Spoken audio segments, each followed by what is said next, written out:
Make it look like you blurred out my face for this one. We had to hide his face because he's most wanted over here in Pacific Washington. Yes. The They little haven't got me. As soon as I hear a police siren, I'm running. I still think it's funny how they divided Pacific and Algona. I never understood that one. It's almost like going to Montana and then you drive past a town that says one road and that's the only road through there. So it's like here, why don't they just combine it together? And I feel like they'd make a lot more money. And as part as like their taxes and then charging homeowners and things. Because right now it's like two separate places that are very small with not a lot of people living there. So it's like how do you pay the police officers or how do you pay the civil servants of the town? Or like it's probably why it's staying within not necessarily lower income but trailer trash in some ways. Yeah. No, you know what I never understood is how this small city has Dodge Chargers. What? Grandma, there's some grandmas. There's no tomatoes over there. They're inside. No? Yes. No? No. Yes. No. Tomatoes are inside. I ate some. I ate them. Oh, you ate them all? You Wow. want to get some tomatoes? How about you go ask Mama to take you over there and get some tomatoes, okay? Thank you. You're welcome. I don't want none of that. Well, hello guys, it's Johnson Blacklight in the sun over here in Pacific, Washington. Today I'm hanging out with Peter, a long time best friend, I'd say, even more so. About, what did he say, 15 years? It's been 16 at least years? 15 years. We're 32 now. I'd say right about 15 years. Yeah, that's a long time. It has been a long time. Today's a great day also. His wife's birthday's coming up, so we're celebrating it today. Yes, we And are. sadly, she's inside eating some more of, or drinking some more of this, which is amazing. If you guys don't know what this is over here, it's called a root beer float. Most of you guys don't know what it is because you're, what do you call it, the new Uncultured? age. The uncultured and, what's the new age people? With You know how, that? you know how they have, what do you call it? There's like the bloomers, there's the, do you even, because I don't know any of them. I don't even know what you're saying, because I will say that's not even a root beer float. That's a Coke float. Same Coca-Cola. difference. Same Mexican difference. Coke with some vanilla ice cream. Damn, I guess I don't even know what I'm talking about. Oh man. But then back to that topic though, within how they're able to even get Dodge Chargers. They have Dodge Chargers here? Yeah, they've had Dodge Chargers here. I want to, dude, it's probably been at least 5 or 6 years, maybe even longer than that. But we're just a small town, and honestly, I think when it happened, everybody was a little upset with the mayor because they thought it was a waste of money to get the Dodge Chargers.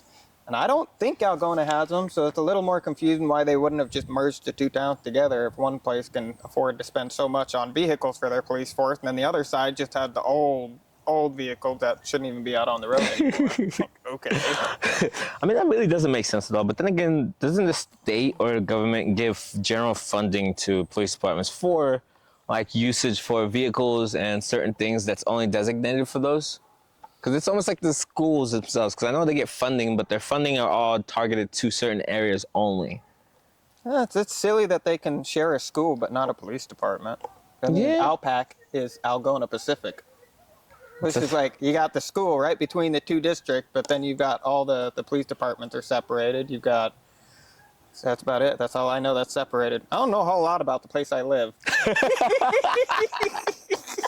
I've gone out to travel. This is just where I sleep. This is where I live here, and then I leave this town every day to go to work and for everything else. I mean, as they say, right? Home is a place you lay your bed at, or no, lay your head at in some ways. Exactly. This is just another place to lay my head. Not my favorite place. I'd love to get out of it, but this is just what I can afford. I mean, I feel like it wouldn't necessarily be such a bad place if you're fully settling down and they actually did a little bit more upkeep, like they did at the middle schools over in Auburn. Mm-hmm. It's And actually a pretty good place. It's actually, there's not a whole lot to complain about. We really don't have, I mean, at least I don't think there is. There's not much crime. I mean, yeah, sure. There's like the shooting or whatever that happened over at the community center that happened like 10 years ago. Yeah, that was a Other than long- that, there's not really a whole lot of crime around here. No reason to have Dodge Chargers. Like, what are you going to do? A high-speed chase through our 2.5 miles of Pacific? I mean, they're trying to get from point A to point B without 0 to 60 and you're already on the other side. I think it's just it's a threat level tactic. They want to scare people. Oh, they got a Dodge Charger. I'm not even going to try to run from this guy. I mean, would that Dodge Charger even be as close to an SRT? Well, an Or a SRT Challenger? I couldn't Or- tell you what kind they are. The SRT isn't even the top of the line, is it? I think it's the RT. Yeah, I mean, there's the SRT, then there's the, what's that one that has the Cougar with like 800 horsepower? Oh, coming you're out? thinking of the Challenger. They got, the Hellcat. Yeah. Hellcat. Yeah. Those are pretty nice. I looked online today while I was browsing through Facebook. There is a police department, I think maybe in LA or California, or no, Texas, that they have a new Dodge Charger there with 1,000 and something horsepower that they just added in. You know they gave that to their best driver. You do not want your police officer wrecking that on day one. I mean, it is Texas though. They're not. Then you know how here in Washington there's like the no chase law. Yeah, which is a little silly.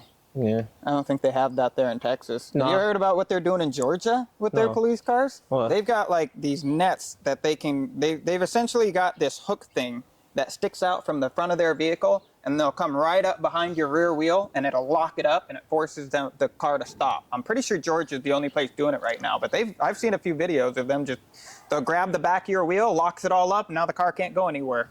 And then you watch a foot chase. That's actually pretty funny. No, They're it awesome. is. Scary in a way. I mean, knowing that, let's just say I robbed the bank, which I won't. But Not. then why would I even get in the car? But then a lot of criminals aren't that smart. No, not really. I mean, unless you're here in Washington, like you said, they understand there's a no chase law, so all they have to do is just take off, and they're not going to chase you. It's like that. Did you see that video? There was a car chase over in Seattle, next to UW. I think over in Ballard with the Ballard Bridge. Oh my gosh, I saw that. They said that the car jumped over the bridge. What did that I jump watched over the the bridge? video. I The did not bridge- see a car go over a bridge. No, the car went over a bridge that was right here. Like it wasn't like I thought it was like Fast and Furious or Grand Theft Auto where like the bridge That's is what I all was the way. hoping for. It wasn't. No, It was and barely all the even cops off. stopped. There was like 4 or 5 cops right behind them, and they stopped and acted like there was nothing they could do. Like I did not even see a crack form between those two bridges yet. There wasn't. That was ridiculous. And then they said they couldn't even catch up to them, even though they had a helicopter up top. That was. Well, this is a terrible town to have a helicopter chase. Not this town, but Seattle. There's so many bridges. There's so many, like, what are they going to do? Drive through the high-rise buildings? I've never would. seen a helicopter fly through buildings. If I was a helicopter, I would go straight through the buildings. That's why you're not a helicopter pilot. Hey, I'd be a darn good one. Yeah. No, you ever seen the Blue Angels? I haven't seen them in person. Surprisingly, being here for as long as I have been in Washington, I haven't. Really? Yeah. Yeah, they were doing Seafair, and we were working on a house right there downtown. Well, it was right there on East Lake, kind of Okay. where all those. It was pretty much by the Space Needle. Okay. But one day we're out there and they're flying around do the Seafair, and it sounds awesome because you just hear the freaking Supersonic. you're just flying. But dude, it's called a C-17, which is like this huge cargo plane, big huge cargo plane. Came right over like Beacon Hill and Yeah. right over our heads, and I'm like, whoa! And I'm watching it start veering left. And I thought I was about to witness a 9/11. Like this thing started veering right towards the building. What's up, big girl? Well, Oh, did you change your Ah. clothes? Got some flowers on. I like it. I like your little romper. Oh, I gotta, look what it is. dog is gonna knock some stuff over. nah, I think he found his ice cream or the Yeah, Mexican she Coke. found some ice cream. She found my ice cream. She's gonna eat some of that. She's gonna go get herself some tomatoes. But yeah, no, I saw the C-17, and the only reason I know it was a C-17 is because at the time we had another apprentice who used to work for the Air Force as a mechanic. Why did he switch over? I think he did his 7 years or whatever. There's a certain amount of time that you do where you have to fulfill your 7 years, and then I think he decided he didn't want to continue.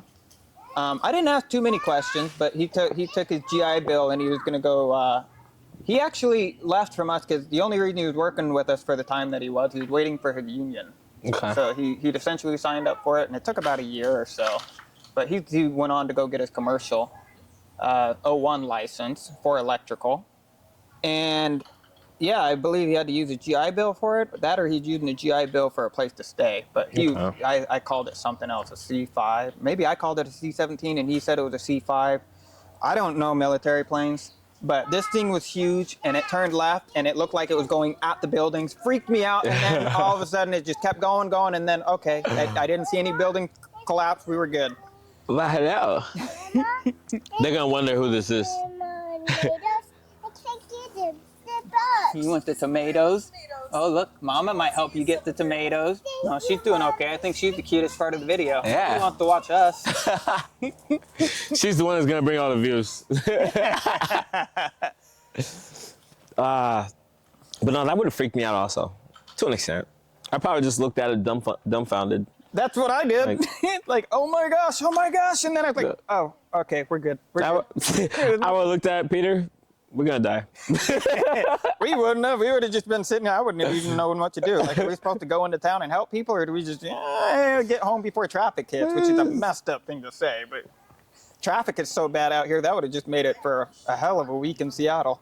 I mean, at that point, you just hunker down. No, exactly. Right? What are you I was in a pretty sweet building. I wouldn't have mind chilling there for the weekend. Yeah. I don't know what I was doing at that point. I was probably at home. Or teaching people how to do some jiu-jitsu. And yeah, you were somewhere up north at the time. You were still up in Everett. Oh, at that point? Yeah, I was up there. Yeah, no, this was definitely last summer. Not even this summer that we just had. It was the last summer. I mean, what'd you think of Everett? Because, like, when I lived up there, I honestly think that place is the worst place in Washington so far that I have lived in. Because remember, I used to wake up at, like, freaking 4 o'clock in the morning to go to work. Mm-hmm. And the amount of... I've seen a lot of dead bodies there in the morning time with cops just putting the white, blanket over them. Yeah. And then that one summer when some crackhead or whatever stole my Glock 22 or 21. Oh, I remember that. And luckily you'd reported that thing because you said it ended up getting used in a crime and everything. Yeah, he went out and committed a triple homicide. I forgot about that completely. Like, that is insane. Like, Everett, I'm right there with you. Everett is probably one of the worst. I haven't lived in too many places. Yakima wasn't the greatest, but it definitely wasn't as bad as Everett. Like, Everett was sketch. I will say the one thing that I regret about living in Everett is that I didn't do a little bit more of the sites, like go see the Funko Pops place. Where those were all made. You ever heard of the Funko Pops? Dude, do you ever hear of, like, if there's a bobblehead day at the Mariners Stadium? Yeah. Those will be made by Funko Pops. Oh, they're over there in downtown. Like an international, they become international. Yeah. They just make really cool toys. I've seen that right there in downtown. Like when you walk past them, you see everything in the window.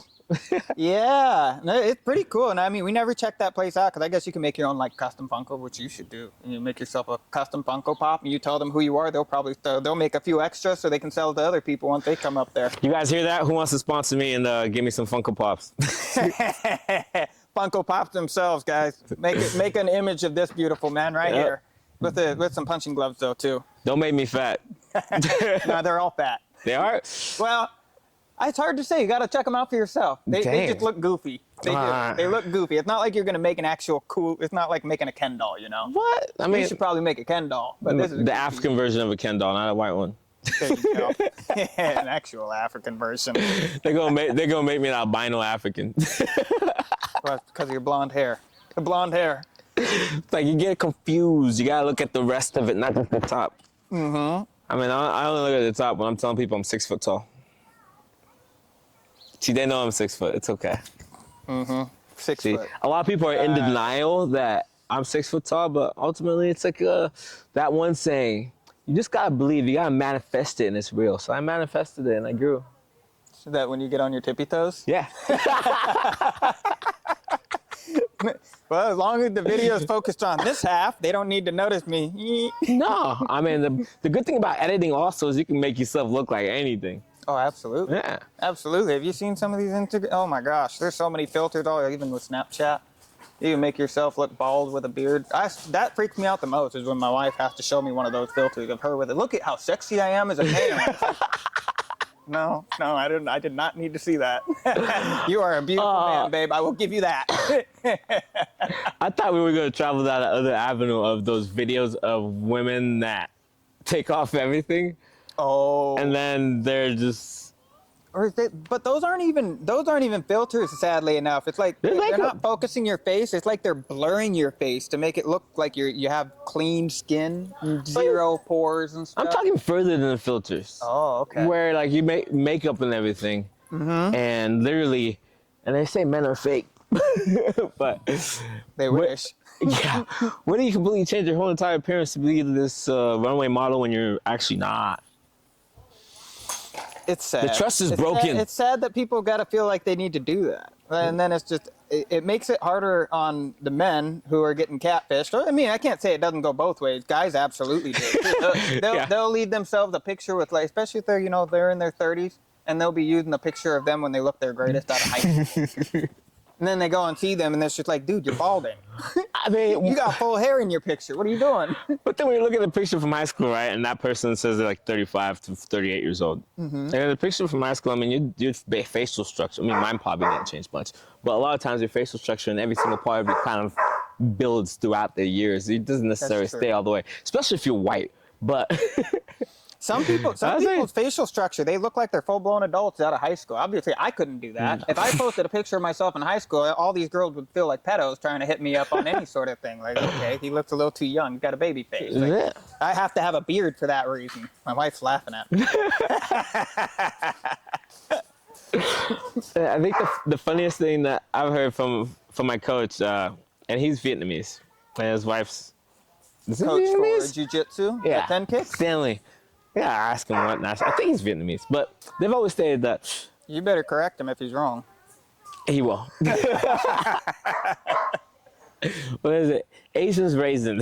So basically, throughout the years, they stay young until they don't. So they turn into raisins later on. They turn into raisins. Yeah, just like the whole. They just look young until they prune up. Basically. You know what cracks me up? I can never. My daughter's taking a bath, and she'll never get out. And I'll tell her, I'll wait until her toes get all pruned up, and I'll show her toes, and I'll be like, "Oh my gosh, the water's eating your feet. It's time to get out." And she'll start freaking out. And then by the time it's ready for bath time again, she'll forget all about the fact that water eats your toes. Water does eat your toes? Oh yeah. As soon as you start seeing your toes prune up, you better get out. That's poisonous. What? Yeah, it's eating you. It's eating you. I gotta fact check this. I don't believe you. Don't fact I don't check it. believe you. Don't tell I'll my kids, fact though. check you there. Oh man. I mean, I'm especially within my cutting aspect, right? And where I sit in the tub for, I don't know, about 2 hours, not at a time. Mm-hmm. If I believe that, I probably wouldn't jump in the water again. Well, that's why I'm not trying to convince adults that the water will eat you. This is more, I think it'll only work until you're about 5 years old, and then they might start doubting you. And then they'll say what he just said, "Oh, I'm going to fact check you." Well, I guess they can't fact check you until they're old enough to read. So it all depends on you as a parent. What age you're teaching them how to read. I mean, true, but then when you have that one kid that is, what do you call it? Not necessarily smart, smart for their but own good. yeah. And they're like, why? Well, look at your toes. I don't know. If my kid starts asking me why, I will start lying out of my butt. They'll go get a raisin and be like, this raisin this way. Yes. My toes. And then show them a date. This grape is this way. We just gotta put some Wait, water are in raisins it. grapes or dates? Raisins are grapes. They're dried. I swear. I might not know what a pickle is. But I know grapes are raisins. You know when you get raisins? Yeah, but I learned and then- something today. I thought raisins were the prunes or the dates, you know? You know what a date is? Yeah, with the little nut in the middle. Yeah. I straight up thought, I guess that makes a little more sense if it's a grape. Raisins are way too small for that thing to turn into this tiny thing. I'm dumbfounded. I don't eat enough food to know enough about food. Yeah, you're very picky, except that one time when you ate an octopus.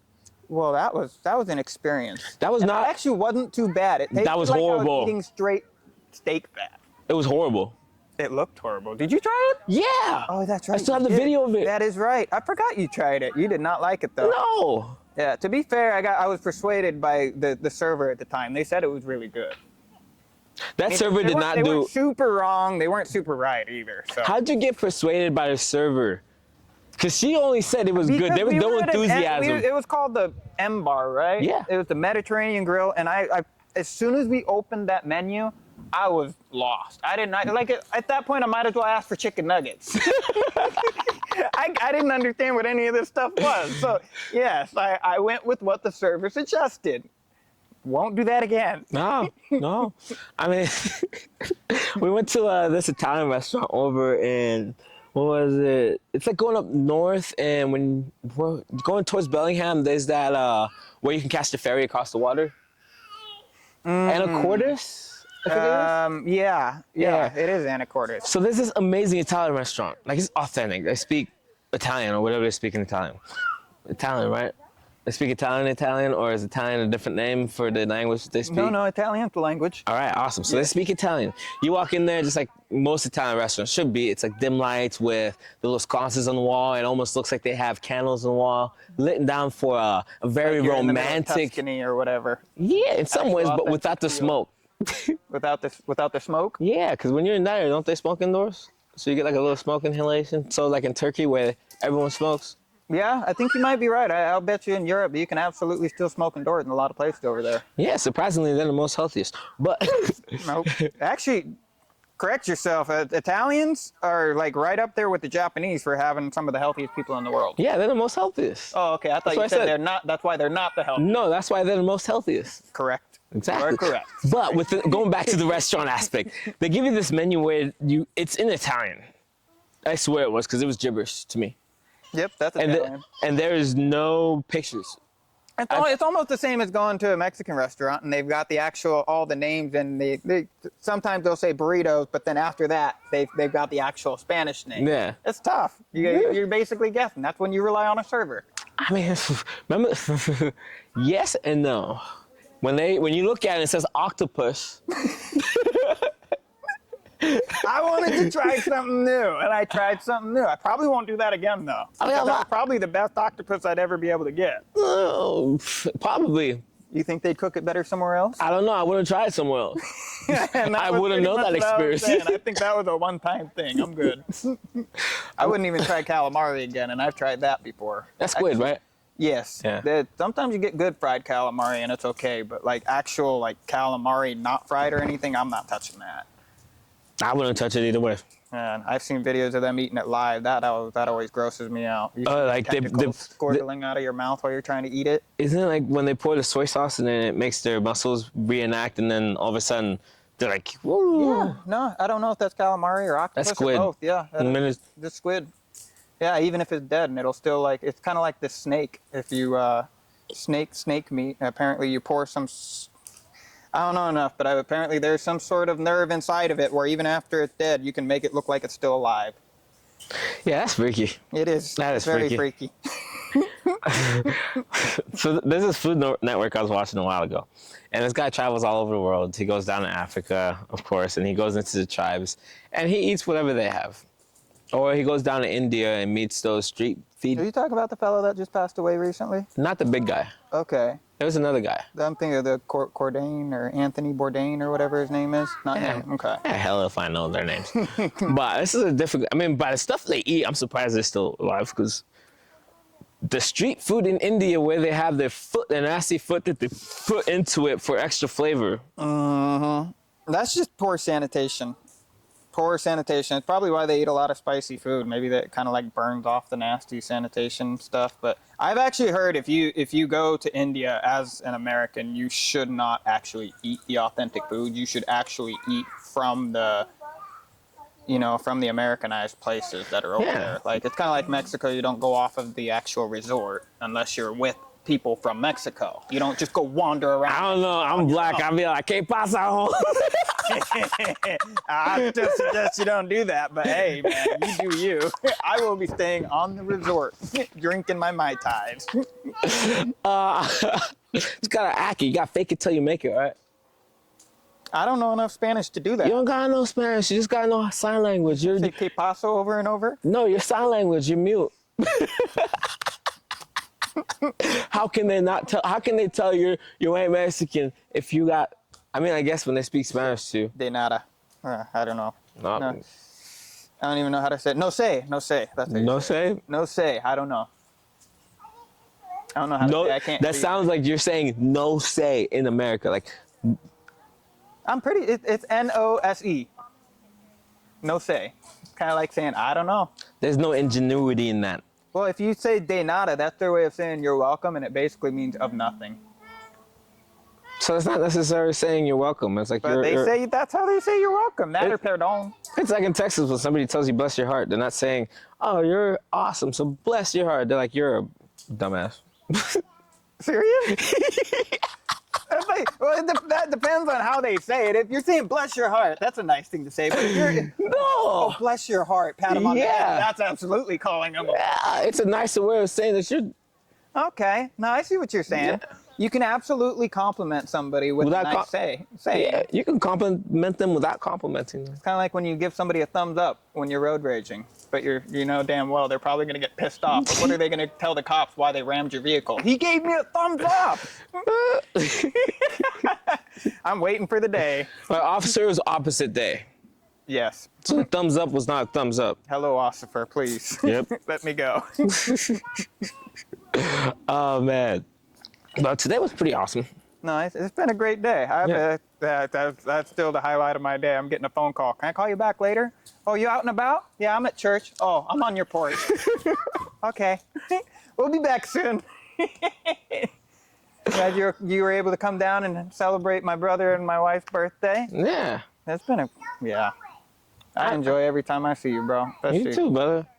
See you fight, and even outside of that, it's even better. I just miss sitting and talking with you all the time. Yeah. I mean, the long friendship definitely builds a connection with it, and every moment's a great time. And it's just fun seeing how you've conquered life, you know? What's the better way of putting that? Just watching each other go through life and seeing like just how you come out better each and every day. All the battles that I go through, and then I come out bloody. For you. Yeah. He's like conquered life. Well, Life's whooping my butt right now. yeah, no, you're definitely not wrong about that. I'll still never forget that. I quit truck driving. I said, Johnson, are you serious? You let me come do electrical with you? Heck yeah, man. And just driving you around, passing you tools for like the first couple months. Man, I don't know how long it took before you're like, you should probably go get a trainee card so I can get you some hours. Like, what do you mean? It left my mind. It's like one of those things. It was like I was just so happy that you were working for me. It just for me and with me. It was awesome. It is very fun. You threw me off the deep end, which is like the best way to teach somebody. You know, if you can trust somebody to be able to just like, hey, go do this and figure it out, and if you can't, YouTube it. I mean, honestly, I think Don't do it in front of like homeowners, obviously. that's the best way of learning, and I've tried to let a lot of people know that in some ways or share that type of teaching, because a lot of people don't have the, what do you call it? Not motivation, Confidence. not even the confidence, because that's how you build confidence in it. I mean, I see what you're saying, but you know, for a lot of people, they feel like they need to see the step by step before they're willing to even attempt it. But like being a perfectionist in a way, it's like if you feel like it might not work right, then you just don't even. Maybe that's just me. I'm too scared to attempt something unless I know like for sure it's gonna work out. But then even when you're for sure it's gonna work out, it ain't gonna work out. Because you can know something step by step and still fail in the first step. That's true. That's when it's definitely on you to figure out how to get back out of the first step and on to the second step. See, and that's why I find the frustration from my part is like when somebody wants to know step by step, and then they mess up on the first step. Now we're just wasting an hour showing you step by step, when you could have just done it, failed the first step, and then learn and continue doing it. Figure it out yourself. That's the big key part of life, really. Yeah. You're never no two people's lives are going exactly the same. It's like everybody's got little variations. Sure, you could be an electrician from the same area, driving the same car with the same upbringing, religious upbringing, but it's still vastly different lives in the middle of it. I mean, unless you're in one of those cookie cutter neighborhoods and you got the same neighbor with the same house, the same car, and you get out the house, hello neighbor, the same time, you grab your newspaper the same time, You even have chicken noodle soup the same day. I don't know. I think that's just like a group psychosis when you're living in a whole cookie cutter neighborhood like that. It's like you guys all see each other doing something, so you feel like you got to do it together as a community. So eventually, 10 weeks down the road, every single one of you is coming out the front door at the same exact time to roll the garbage down. Yeah, that sounds like a cult. Down the road. Hey, Mo, is that camera still on? Awesome. Is it focused? Does it have a record sign on it? Yep. All right, want to come over here and say hi to the people? Yes. Yes. I want a drink of that beer. Come on over, baby. Corona and a baby on me. I don't know if this is a good first impression. Hey, it doesn't matter what they It's my think. beer she's holding. Hello. Hello. Well, it's her birthday over here, guys. There you go. Happy birthday to the dear wife. He's out. right. Oh, yeah. You found it? I did. I went Ah. over and grabbed it from her the second she came home. Oh, so.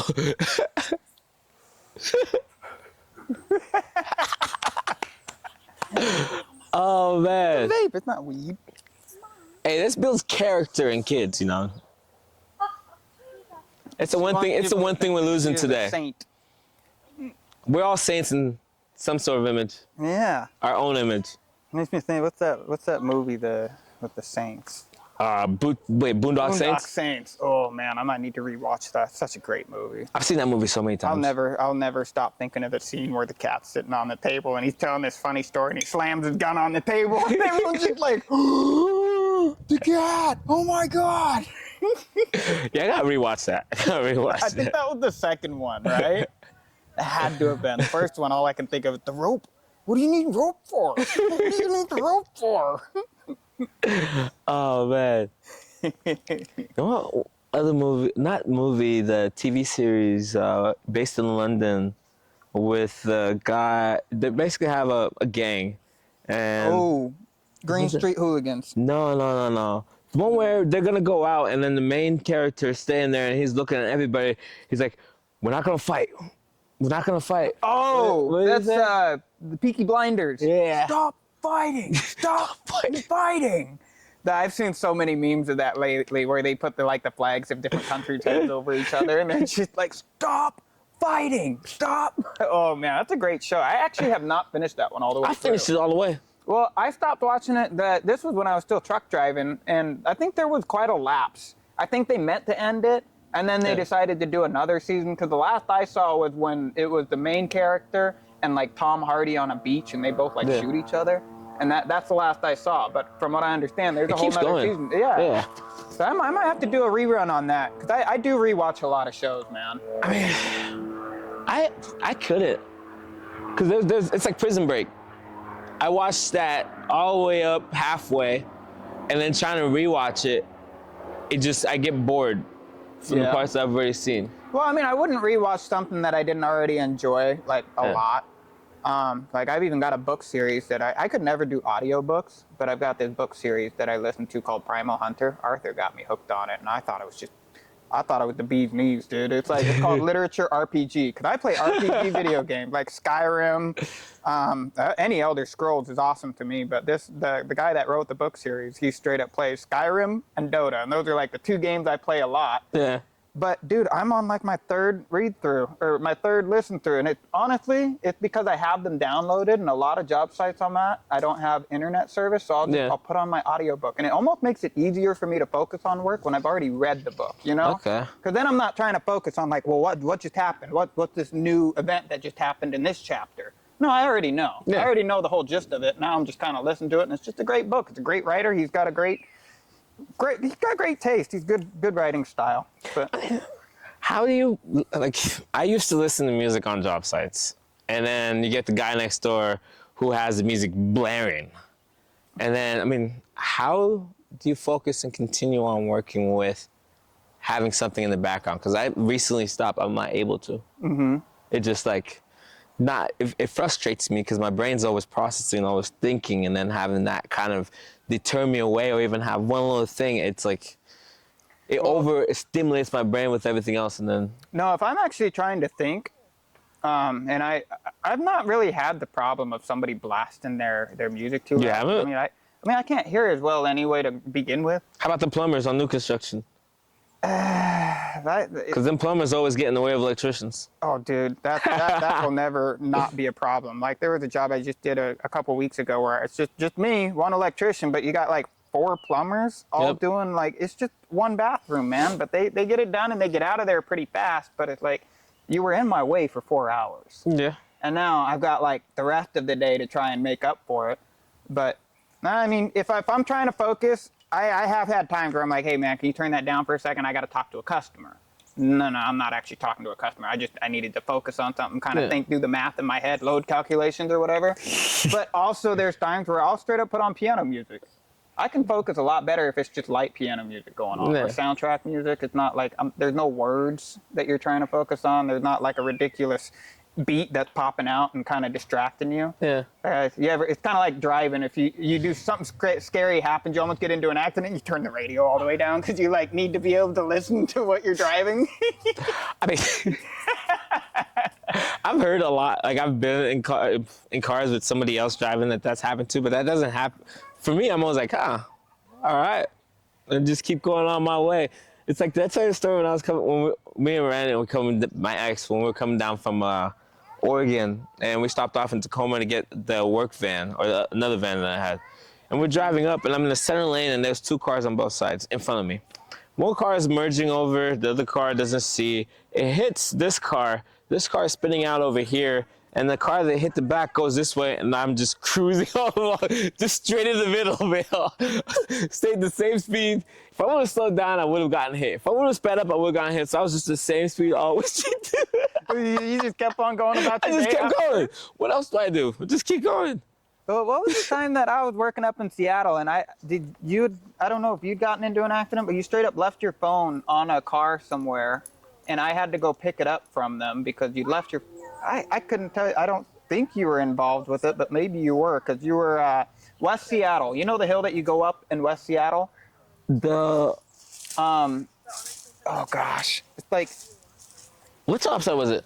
Huh? What job site was it? Oh, I could not tell you. It's been too long. It has been too long. But I know you were like going up the hill and somebody was coming down the hill and it was some teenager in like a 350Z. It was basically going up that one hill. I know the job site also, the Asian guy, when we were working for Frank. Okay. Yeah, I couldn't confirm or deny that. See, that's the one thing I like about my head or my brain anyways. I can remember almost every single job site I've ever been at. Yeah, see, I don't do that. I'll have to like look it up on a GPS and put it on satellite imaging, and then I'll be like, oh, that house. But within that story, though, it was when we were going up from from what's called, not Georgetown, South Park. It's like going up the hill from South Park and then that 350Z, just trying to floor it or do something cool just to speed up, and then he lost control, started drifting over, and then went over to the other lane. Did he hit you or no? No, he didn't hit me. He hit the other car, and then I stopped. Okay. Huh? Hey. Oh, hey, baby. You can come sit with me? Okay. But yeah, no, I don't know. But why did you leave your phone there? Why was it? Because I got out of the car and I started sweeping the road because we need to get I'm a helper. Mm-hmm. So basically get the traffic flowing, check to see if everybody was okay, and then. That makes a little more sense then. Because I called your phone. That's what happened. I was trying to get a hold of you, and some person answered, and he goes, yeah, he left his phone here.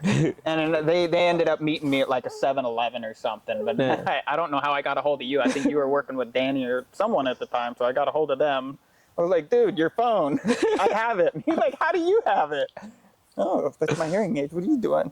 It's spinning where you is. Yeah? You look like mine. Oh, yeah? No, this is the microphone. This is how we talk. Yeah. Why don't you tell everybody your name? Oh, What's your name? my name Daddy. Your name is Addie? Do you know how old you are? How old are you? Rich. You're rich? Yeah, I wish you were. Yeah. Anyway, anything? Yeah. Your chin hurt? Does my chin hurt? Uh-huh. No, my chin's okay. Yeah. Does it look like it hurts? No, those hairs are pokey. Those hurt sometimes. See, I was telling him a while ago that he needs to take her up on the mountain and just mic her up and just see all the responses and everything that she says, depending on where she's going with the snowboard or skis. And then from that point, snowboard? Yes. Yes, I will have a leash attached to a backpack. She's snowboarding. A leash is... Let her go down the hill. Sort of. I'll catch up to her. You want down? You want to sit forward? Yeah, that's another thing we need to do again. We need to do some more snowboarding. I'm down. I'm very We gotta go to excited for Baker. that. We gotta go to Baker.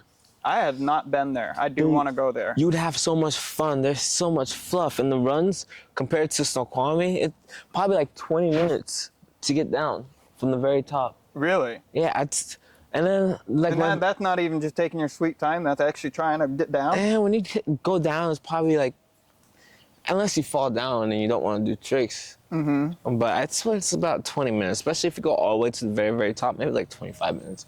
Just going like hitting jumps and just, I literally went up and I did a 50 on one of them, and then I did a 360 on another one, and then a front side 180. It was nice. Dang. Because I'm afraid of landing on the ice. Yeah, that makes sense. Yeah, if there's no ice and you don't have to worry about a really rough landing, you absolutely don't care about losing control and just falling into it. That's the fun part of snow. You just fall right down. I mean, they have this one part where you go from the top and it's just, there's a massive drop all the way across. And then you go through, like, it's almost like an ice tunnel from both sides. And you can see, it's clear blue, of course, because it's pure water, ice, whatever. And it's just pure blue. It's bright. But you just go through this little tunnel and then it gets bigger and bigger. It's so dope. Is that always there, or was that just like that year they always there. Carved the snow that way? I don't think they carved the snow. I think maybe they carved the snow, but that's at the very top of one of the rides. Not the rides, what the heck? The slopes. Yeah, one of the things that takes you all the way up. Yeah, the top of the lift. Yeah. Okay. So it's at one of the top of the lift, so it has to be there. No, that's awesome. No, that sounds awesome. You're telling me you can go snowboarding through a little tunnel. I want to go through that. The blue ice part sounds a little scary, but as long as it's not on the part you're going. If I can make it through, you can make it through.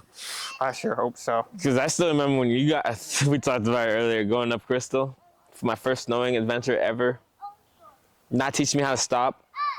I told you how to stop. Or You make a wasn't doing left, it right. make a left or make a right. So then I kept going straight to this little that's supposed to keep me from falling off the mountain. I was scarred. That's trauma right there. I was traumatized. Like, You learned quick. You learned quick. yeah, I learned how to fall correctly very quick. I think, what was it, the second time you decided I'm bringing my cowboy hat? Oh, was that the second time? No. Dude, it was pretty quick. I felt like you needed a little more time to practice, but dude, you're athletic. Same as my wife. Like, you guys, like, when I learned how to snowboard, I was so bad at it. I had the same thing happen to me. They took me straight up to the top of Snoqualmie, not Crystal, but Snoqualmie ain't that bad. it was still a diamond run. I took my ex up there down the double diamond the first time. Oh, well, maybe she's better at snowboarding. Nah, than she me, was too. falling all the way down. That stuff was crazy. Falling all the way I down. guess I did the same thing to Mo too. I didn't give her any easy. I think I took her. There's down no to easy Snoqualmie routes here. first. There's no easy routes. I remember it hit my head so hard, I just laid there. This is why people wear helmets. Yep. No, I'll never forget the time I was coming down a hill and there's just this little jump ahead of me and I'm like, screw it, it's the last jump at the end of the run. So I went off it and I was going way too fast and I did the thing where you kind of like hop to give yourself a little extra. And then you go, My legs just came straight out and I'm doing like a freaking windmill in the air and I came down. My tailbone was sore for a month, bro. For a month. I mean, you and Alex both always fall on your tailbones, and you guys always whining about the tailbones. And I've never fallen on my tailbone like that. Good for you. Don't do it. It is not a suggestion. No, That I ain't hurts. doing it. At least not by choice. What's that? At least not by choice. No, well, I wouldn't say I did it by choice either. I mean, by the way it looked like, if you would, it looked like it. He said It looked he's like drunk and he felt like, hello, God. Yeah. Oh, no, that was terrible. Because, like, remember, I was truck driving at the time. So I'm sitting there, I had to go on the road. And I don't know if you've ever seen the seats of a semi. They're like bouncing I was up with and you, down. remember? Yeah. For that whole trip, where we didn't even have a nice car, we had a tractor. A semi. That was just that was like a 3,500 pulling a 2-car trailer. That was a nice lawnmower, though. He still complains about Defeats that just the because I didn't have a Ferrari in the back. Oh, but I did bring back a Mustang California edition. But the funny part is you were in the truck with me. You were in the back passed out. I picked up the vehicle, and I dropped it off before you even woke up, and I got to tell you all about this awesome Mustang California edition. He just looked at me like, that is not cool. What kind of friend lets me sleep through that? You didn't sleep. You just fought the night before. Hey, that is a point where you wake me up. The sleep doesn't matter at that point. You know, there are certain parts in life where sleep is not important. I was wrong. All right. I definitely don't miss those days. I enjoy being around home all the time now. Ooh. It's funny how that changes. It does. Like, You start out by wanting to travel all the time. You just want to go explore new places. After a while, it all kind of blends together. I mean, if we're talking about exploring new places, I'm going out of the country. And I'll do that every month if I could. Where do you want to go first? Oh, man, I want to go to Bali. Bali. Yep. That's definitely a vacation destination. Hell yeah. I need a vacation. That's where you see those cool little those rooms that are like out on the water, and they're like parked on stilts on the water, and it's just shallow. Forget that. Go get a villa for like $40. I'll go get a villa by myself. You might as well just go find an island with just one little villa on it by yourself. You just got your whole island to yourself. That sounds good with me. I'd be okay. That does sound pretty delightful. I'd be okay. I've been wanting to, you know what I think is super cool is, aside from like go to Scotland or Ireland to drink some good beers, or Germany of course, but like Cambodia or Thailand where they got like the Angkor Wat and those really cool old school temples from back in the day. You're gonna get robbed by the monkeys. Wait. I can just see Mo like, hey Peter, it's a monkey. I won't even hear her, and I'm gonna get beat up by a monkey. The other monkey's gonna come behind her and take her backpack. You might not be wrong, but I'm still willing to risk it. I gotta see that video. That'd be funny. That would be hilarious. That would be.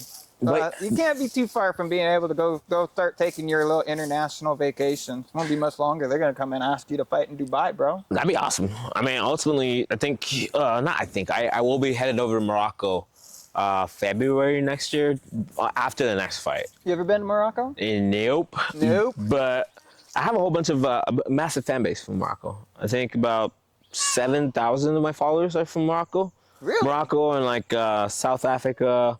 Nigeria. I have a lot of Ukrainians too, surprisingly. And I started to get some Swiss. I thought Swiss really? people. Yeah, from what I've known, Swiss people were they didn't like black people, but You don't have a big following in Sudan or anything like that? No.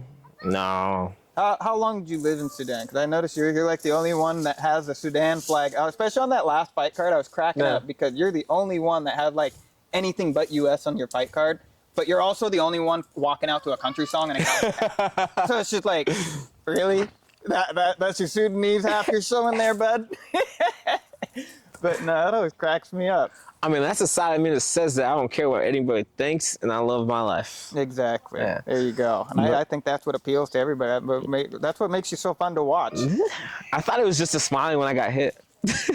Wait, I didn't smile that much this fight. I think that's for anybody that loves you and come to support you, and they don't want to see you fight. We're happy to see you smile after you get hit, because that's hard to watch still. It's always going to be hard to watch. We'd rather watch you be, kicking them in the face, ground pounding them, but obviously there's a give and take in that type of thing. Definitely. So, from the inside perspective, I would have thought it would be 5 people. I've always known it was very difficult to watch, especially from my mom's standpoint. Mm-hmm. But then in my mind, it's like, I'm doing what I love. I guess I never understand it. I guess I'm more speaking for other people. It's not like super difficult, but it's like, I don't want to see you get hit, bro. Yeah. Like every time I see you get hit, and it's just like, oh man, get him back. See, that's the attitude though. Yeah. I see that. Don't let him hit you like that. Like, yeah, that last fight, because you're landing those kicks, and then he had some good combos. Yeah, he did. He had some great combos on you. He did. I mean, I couldn't bring my other hand up to block. No, and then you just look at him like you're shocked, like, bro, you're in a fight. But I remember coming out to the corner, and my coach is like, "What's wrong with your arm?" It's fucked. Like, your coaches didn't even really realize what was going on. Oh no, he knew what was wrong with my arm, but he didn't know what was wrong with my arm, but he knew something was off. So he asked me, "How's your arm and what's going on?" I'm like, "My arm is fucked." And popped it. Like, "Can you fight?" "Yeah." I thought it was a trick question. "Can you fight?" Well, yeah, I'm gonna try. I mean, I'm here right now. I'm not. No, I can't fight. Where's the flag? No. It was pretty much up to you if they were gonna throw in the towel like that. They're gonna put some ice on your shoulder and get you to a place of feeling like you're ready, whether or not you feel like it. I ain't got no ice or nothing. Yeah. But ultimately, at the very end, right there, when you go to the corner, it's up to you to decide. But we're fighters. I guess that makes sense. It is, you're the one fighting. You know what hurts more than they can't see your pain. Yeah. The very end of it, though, you're a fighter. You push through it. And once the fight is done, then you go take care of your injury. Did the referee know, do you think? Nobody knew my arm was hurting besides my corner. Okay, because you said like it dislocated and then you popped it back in. I just wasn't sure if he's right there next to you, do you think he heard it or saw it or any of that? Because I know he did a podcast with the Sway City. Jeff, he wasn't reffing that fight. Oh, he was the other ref. Yeah. Okay, no, he was just the guy that was putting Vaseline or something on you before you went in. You wasn't actually the one. Okay. No, I mean, when you watch it, the full fight anyways, you see the first 60 seconds or so when we're in the exchange against the fence, and I was trying to get my arm around the backside to basically grab his opposite arm and hold him pinned to the cage with this arm tied. You had this hand, and I just pulled up. And if you ever held your arm and try to pull up, you can feel this dislocating coming out, and he just had it tight, and I applied way too much pressure, and just pop. And I used that same pressure, and I pushed it. Oh, can't go that way. Back down. Pushed it in, and then from That there, was just takedowns galore. yeah. I mean, that's the only place that I either was going to take the least amount of damage and also give damage, and I could do some lazy jiu-jitsu or some shit. But then again, I messed up when I took him down and I was against the cage, and I got excited, and I started hitting him with the messed up hand. Oh, I thought you were going to say something along the lines where it looked like he was going for, he had his arm around your head a couple times. Oh, yeah. Both times, like, you got out of it pretty quick. But the first one, it was just like, oh no, that's like the worst part of the fight is when you're taking them to the ground, trying to get them down into some form of getting yourself ready for a submission. Yeah. And then all they had to do was just put their arm down like that, and they just got a good hold of your neck. I mean, he's also pretty crafty. He was. In a way, so it's like very crafty. He was tough too. Like, you had a lot of freaking kicks, hits, and I was impressed that you guys took that to decision. I thought he was gonna. Yeah, that was a great fight. He's a tough kid, tough man, should I say? I mean, if you got 60, 70 fights under your belt like that, he's doing this shit for the love of the game. Yeah, and He's gotta be. That's You why saw him coming out with his hearts and smiles. Such a great sport. Yeah, that's why the first 10 minutes when I first met him, when we were doing the doctor things and basically the health checkup and then the rules meeting, we sat there and talked for a good 5-10 minutes or so. That's great. And it's like, Do you do that often? no, everyone thinks they're fucking badass or some shit. Yeah, you're trying to scare each other, trying to like get in each other's heads or whatever. No, you're trying to scare nobody. They're trying to scare me. Well, not And then you. it's like- You laugh and smile all the time. I feel like that's a different head game on its own. Yeah. The fact that they can't phase you. That's a head game of its own. Yeah, because it's like, what are you trying, like, I guess my mind can't really concept or understand it, because it's like, we're going to go in there and fight tomorrow. Like, literally in T-minus 15 hours. Why do you think your words are going to scare me? Yeah. Like, why, like, or even this little fake bravado thing, where they just put their shoulders, I don't know. I think it it's worked hilarious. for them before. If it worked for them, the person they worked on should really go get a mental health check and do some mental evaluations and figure out why they're scared when they're about to fight, or choose another career path. Because That is true. That is true. You really, I mean, yeah. It's just like any other sport, though. You can always get into people's heads somehow. Some people that can't have enough confidence in their own skills to win on their own, and they feel the need to, try and get in other people's heads. I mean, there's a difference. There's a different part of getting people. It's like the Malik guy. He got in my head. It pissed me off in that way. And it only made you worse to fight for him. Yeah, because then again, I still had all my other personal life, emotional stuff that was going on at that point, and what he did wouldn't have irritated me if that wasn't going on in my life. But within that, it just added is more true. fuel to That- the fire. And then I was just like, you know what? We're just gonna bang it out.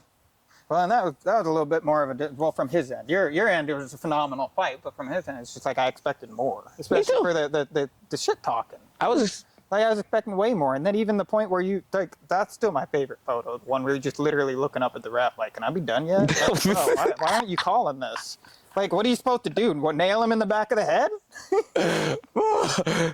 I was so exhausted, You were. so tired. You couldn't even throw any more bolts. I mean, it was the end of the last round or whatever. Like a minute and a half or 2 minutes, however long it was, of me just striking on someone that wasn't doing anything. I was tired. It was over. Do you have something against elbows? No, No. no. I'm just I've not used always to it. noticed you do the least elbows out of anyone because you heard them. You Yeah. heard them at that last fight. Like even Mo was like, "Dude, I want to go tell that little Asian lady to shut up." Like, dude, she's just sitting there going, "Elbow, elbow, elbow, elbow," over and over. It's just like, I mean, within elbows, I have to posture myself to be able to do damage. And I couldn't posture myself with my messed up shoulder. that makes more sense. I've always had a hard time respecting elbows because it's like if you're patting your fist, Yeah. why are you allowed to do that? Because this is more, like you can't, it's harder to break this. Yeah, Like but your elbow compared to like all the many little, oh, I see things what you're here saying, all the different little. I see that you but can I'm break more almost thinking instantly. about what you're hitting with this. I'm not concerned about your elbow. You Yeah. you hit him with your elbow. Of course, that's not going to hurt you as much, but still, that's bone. Yeah, Bone. that's the whole you point. Get them with a cheekbone right there, and you get them with the tip. You're breaking something. That's the whole point. So why is that allowed? That just blows my mind personally. Because it's the fight game. Everything's allowed besides kicking somebody in the groin and the back of the head. Yeah. And They even they don't. I think headbutts are gone, but now they allow the 12 to 6. And I that think- wasn't even allowed for a long time because John No. Jones had a couple of fights where I think he literally almost got disqualified because he was doing too high up. Yeah, But John Jones has always been the one that he's kind of part of the reason why I disrespect elbows though, because it's just like he wins a lot of his fights with elbows. It's just like that's gnarly. That is gnarly. it's brutal, but it's like I haven't done it enough to be very confident. It's like the flying knees. I see. I just recently started doing it, Okay. and I'm slightly getting more comfortable in it. Later on, with my comfortability, I'm gonna do flying knees all the way up to the head, or even I do that in practice right Jorge now. Masvidal style. You ever seen that fight where he just comes running out Yeah. the gate? I think that was what then- got but him then the he- BAMF title was just the freaking 1 second knockout against the. But then he knew that he was a wrestler. That's gonna be the first thing that he did all the time, because that's all he did. So why not? But Exactly. yeah, when you go against, let's just say, someone that you think is a wrestler all the time, and then you go in and then they don't do that, all of a sudden you're getting caught with something straight down the line when you're flying so low with that flying knee. And that's one of the most difficult parts of it anyways. If you're going with somebody that notices or sees you doing the flying knee, like you're seeing, I'm flying and my head's out here. So I'm expecting, hoping that my opponent is either frightened, shelled up, eyes are closed. It's one of those things, and not ready to counter back. Do you feel like they close their eyes a lot? Because I feel like that's something that if you're in the fighting game that you're in, I could never really get into fighting because it's like as soon as someone starts doing anything towards my face, I can't help but flinch. Yeah. Like how do you like? I don't know how you can keep your eyes open when you know they got freaking fists flying at you, and then you get stuff that's just even What- to you where they've got a punch coming right across and it's just Yeah. like millimeters from your nose, and you just back up a little bit and your eyes don't even close, and you just come right back and jab them in the face. I mean, Counter. you stop blinking or flinching when you start to realize that blinking doesn't save you from getting hit. I suppose you're right. You close your eyes and pray it's not going to happen. It's gonna happen. I can't see it, so it's not happening. Boom. Bam. And then when you get caught tens of thousands of times in practice, in a safe space, but even within practice and training, when you're sparring a little bit harder, not even really harder, because there's one of my teammates who was doing the first smoker, and he was doing the same thing, where he's flinching, blinking, covering up and shelling. And in order for me to help him get out of that, me and him were going one-on-one for about 3 minutes or so, and I was throwing volume, but not Power.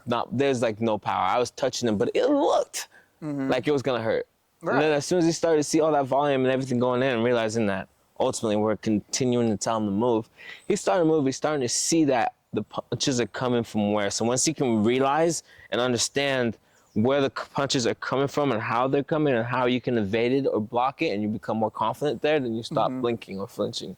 But you have to rep that in and be able to trust and be confident in your skill set to know that, all right, well, when he throws a jab, there's a setup for it. Either he's going to throw a jab and lean forward, or he's going to stay with his shoulders over here, and there's always a follow-up. It's going to be a jab hook or a jab cross, but then you have to look right here and up, and don't look here, because you look at the eyes fail. Okay, so you're actually, well, I would believe the not looking at the eyes part. I would never think to be looking at someone. I love it when they look in my eyes when we're fighting. Really? Yeah, I love it. I will. So are you looking right back them in the eye? Yeah, because if they're looking at my eyes, I'm looking at them in their eyes because they don't know what I'm doing, and I'm a lot more crafty than they are. Okay. Did you ever take any boxing? No. No? I went against a whole bunch of boxers. Yeah.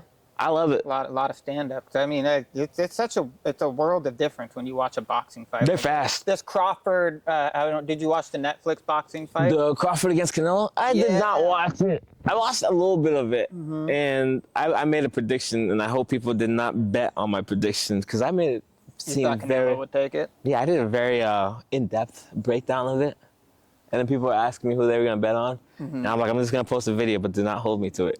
Yeah. Hey, as long as you tell them that this is not gambling advice. But no, that was an impressive fight, but it just. Man, there really are master classes of their level because it's like, dude, the way they use their hands to block their faces, just so much more ducking and weaving. And then after watching that and then going to watch all the fights at your event, and it's just like, bro, it's like they want to get hit. Like they're not trying to block their face. If you they're ducking and weaving. It's just kind of like you're almost more just staying outside of the reach. The reach. There you go. Yeah, I mean, if you duck and weave, then you end up catching a head kick to the. Oh, that's right. There you go. Because obviously there's no kicking in boxing. Yeah, there's the head kick, there's the knees. I see what you're saying. Yeah. So at that point, there's just so much to look out for. There's no point to waste your energy. There's a lot. Weaving. Elbows, knees, kicks, takedown, all the punches, takedown. There's just a world of things that you have to focus on. That it's draining mentally. But then again, the part that drains people the most is when you start to fake them out with like little hip twitches, because then it overwhelms and overstimulates your mind. And then you get more tired because then now you're thinking about things that aren't going to happen. You start flinching, and then that's when I can set up my things. And then all of a sudden, you're drained. And I'm going to be like, hey, I got you now, fucker. I really liked what one of the narrators said when they were talking about that Canelo fight, though. It was like, Canelo hits hard so he can sell his feints. Yeah. I was like, I never thought about it like that. It's like, no wonder. It's okay. No one, there. You could clearly see, well, maybe not with Crawford so much, but yeah, if you get hit hard enough, then after every feint they're going to do just as much reacting to try and not get hit. The drains your Then energy. you set it up for another mental thing. draining. I mean, the next fight you should watch if you haven't yet, it's Triple G or GTG, whatever his name is, against Canelo. Triple G against Canelo. Yeah. I'll check that one out. They're almost like the same type of fighter, but they're very high level and skilled. Okay. And literally they're inside the pocket, and one punch is going this way, the other punch is going that way. They're ducking punches are missing by like this much. Okay. And it's an awesome show. Yeah, it's like an actual like war. They're battling each other right up close and personal. Yeah. You know who's my favorite boxer will always probably be my favorite to watch, other than like watching old school Tyson, just watching him just his opponents. Like that never gets old. Yeah. But you ever watch Lomachenko? Oh yeah, I watch him all the time for his footwork. Dude, his dad put him in like, was it ballet? Or it was ballet for however long in his life, and dude, his footwork and just the way, dude. Why do you think I swing like dance? A magician. Why do you think I swing dance and country two-step? And I dance. I didn't know it's because of that. That's awesome. Oh, I mean, I love it too, but ultimately just getting that coordination in. There you go. Like with anything you do, or even like playing other sports, going for a run or ladder work, but ladder work gets boring.